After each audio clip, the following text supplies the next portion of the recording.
Hajbek.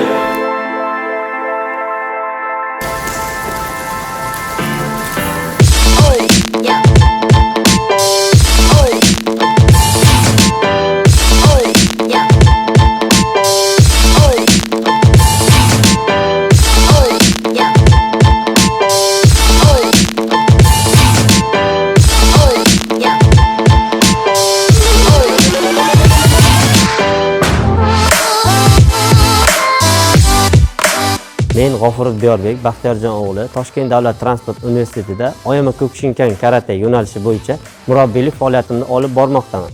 Hozirgi kunda Qozog'iston Respublikasida bo'lib o'tadigan xalqaro kubikiga o'z jamoamiz bilan qizg'in tayyorgarlik ko'rib bormoqdamiz. Ushbu musobaqada yurtimiz bayrog'ini hamda universitetimiz sha'nini yuksak natijalarga ko'rsatishga harakat qilamiz.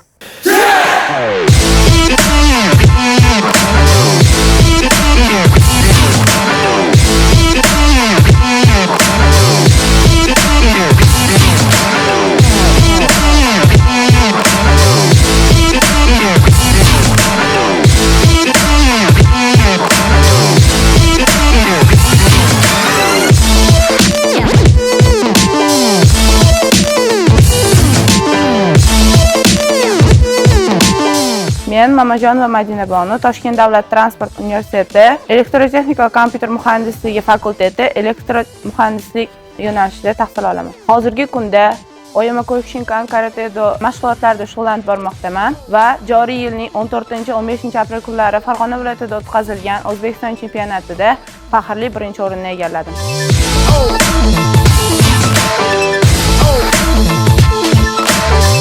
Joriy yilning 14-15 aprel kunlari Farg'ona viloyatida karate sport turidan O'zbekiston chempionati bo'lib o'tdi. Men ushbu chempionatda faxrli 3-o'rinni egalladim.